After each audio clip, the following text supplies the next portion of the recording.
रस्ता मोठा झाला ना त्यावेळी आपण ते करू शकतो. सध्या ते नाही होणार. मागच्या वेळी आपण इराण रोडवर केलेलं आहे पण ते काही सक्सेस नाही केलं. मागे आपण इराण रोडवर केलेलं ते काढावं लागलं आपल्याला. डहाणू शहरातील दिवसेंदिवस वाढत चाललेल्या वाहतूक कोंडी, अव्यवस्थित पार्क, अवजड वाहनांची वर्दळ तसेच सोमवार बाजारामुळे निर्माण होणाऱ्या समस्यांवर तोडगा काढण्यासाठी डहाणू नगर परिषदेच्या वतीनं महत्त्वपूर्ण नियोजन बैठकीचे आयोजन करण्यात आले होते. लोहाणा समाजवाडी येथे पार पडलेल्या या बैठकीत शहरातील विविध भागातील ट्रॅफिक समस्यांवर सखोल चर्चा करण्यात आली. या बैठकीला प्रांत अधिकारी आणि सहाय्यक जिल्हाधिकारी विशाल खत्री, डहाणू नगर परिषदेचे मुख्य अधिकारी अक्षय गुडदे, नगराध्यक्ष राजेंद्र माच्छी, डहाणू पोलीस ठाण्याचे पोलीस निरीक्षक किरण पवार, रिक्षा चालक मालक संघटना, नगरसेवक, व्यापारी असोसिएशनचे पदाधिकारी तसेच शहरातील प्रतिष्ठित नागरिक मोठ्या संख्येने उपस्थित होते. ट्रॅफिक वाहतूक सर्वच, पण आपण फेरीवाल्यांचं आणि हॉकरचं काय करणार आहोत साहेब? आपण तो सुद्धा निवारण काढलं पाहिजे की आपण डेडिकेटेड हॉकर झोन बनवणार आहोत. तशी जागा उपलब्ध आहे का जिकडे आपण फेरीवाल्यांना शिफ्ट करू शकतो?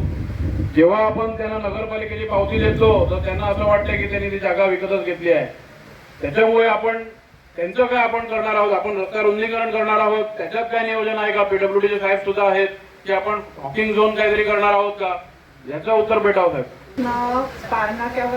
कारणाक्यावर सर्कलच आहे, म्हणजे राऊंड मारून नाही जात आणि कट मारून जातात. तिथे फार मोठा प्रॉब्लेम आहे. इथे कारणाक्यावर सर्कलवर कधी कधी बाईकवाले कट मारून जातात, तेव्हा थोड़ा मोटा प्रॉब्लम होता है सर. उस सुझाव पे एक काम करेंगे, इस पे पहले एक नो पार्किंग जोन डिफाइन करके अगर यहाँ पे कोई पार्किंग होती होंगी तो हम 101% उन पे कार्रवाई करेंगे. स्टेशनच्या समोर आहे मेहरबाजाच्या बाजूला, तिथे तो पोलीस स्टेशनच्या मागे आहे तो भैया आज किती वर्षापासून सकाळी 10 वाजतापर्यंत ट्रक उभा ठेवतो.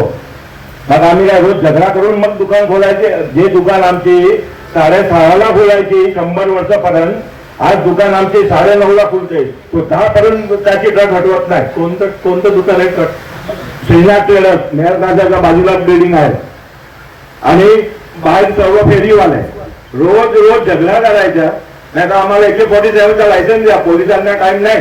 किती वेळा ट्रॅफिक पोलिसांना सांगितलं, व्हिडिओ काढला. आम्ही पब्लिक काय करायचं? पण आम्हाला 147चा लायसन्स द्या 10,000. आम्ही आमचा हिसाब करू सर्वांचे. काय आहे गव्हर्नमेंट गोईमा आणि सर्व गुन्हेगारी करता आम्ही व्यापारी आहोत. हेच आम्ही चालवायचं, टॅक्स आम्ही भरायचं, डहाणूला आम्ही चालवायचं, भारत इंडियाला आम्ही चालवतो. आणि हे सर्व 10-20 रुपये नगरपालिकेला दिलं म्हणजे ते आमच्या दुकानाच्या समोर पार्किंग, आमच्या गिरायला पार्किंग नाही. गिराक गेलं का आमच्याकडे? काही जी ट्रॅफिक समस्या होते ती फक्त रिक्षावाल्यांसाठी होते, याच्यासाठी मी सहमत नाहीये. तुम्ही फक्त रिक्षावाल्यांना ब्लेम करू नका की फक्त रिक्षावाले ट्रैफिक जाम करतात क्यों ब्लॉक करतात. पर क्यों नहीं करेंगे रिक्शा वाले का? रिक्शा वाले की ट्रैफिक सबसे ज्यादा है. पार्किंग किधर भी हो रहा है रिक्शा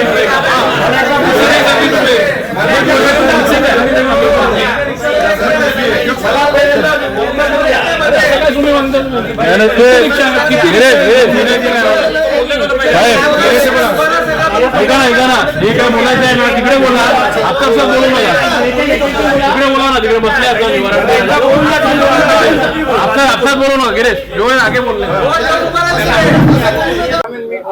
सर वाहतूक समस्या आणि वाहन पार्किंग व्यवस्थाची चांगली पहिल्यांदा अशी मीटिंग बोलवली आहे आणि छान सगळी चर्चा झाली आहे. तर हे जे पर्याय आहे ते आता किती दिवसापासून सुरू होणार आणि त्याचं आयोजन नियोजन कसं आहे?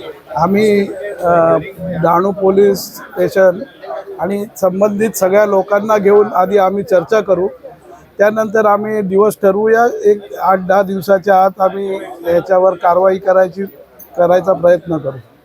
साहेब आपण कधी मीटिंग घेतात नाही, तो 1-2 महिना असं चालते, मग कंटिन्यू राहणार की कसं हे प्रॉब्लेम सॉल्व्ह होणार? आता हा प्रॉब्लेम आम्ही कंटिन्यूअस सॉल्व्ह करत राहू. आता जसं सांगितलं की आम्ही एक ग्रुप पण बनवू की लोकांचे काय सजेशन्स असतील ते पण आम्ही घेत राहू. जिल्हाधिकारी साहेब, माननीय PI साहेब, सर्व सन्माननीय नगरसेवक, त्यानंतर सर्व संघटनेचे प्रतिनिधी, अध्यक्ष, सचिव, सन्माननीय सर्व नागरिक, आपण दिलेल्या सजेशनचं, सूचनांचं नक्कीच आपण या ठिकाणी आपण ऐकून घेतले सगळ्या सूचना आणि निर्देश.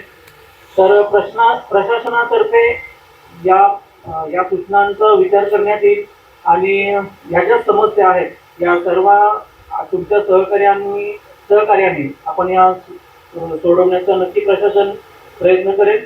आपण या ठिकाणी उपस्थित राहिला आपल्या सर्वांचा आभार.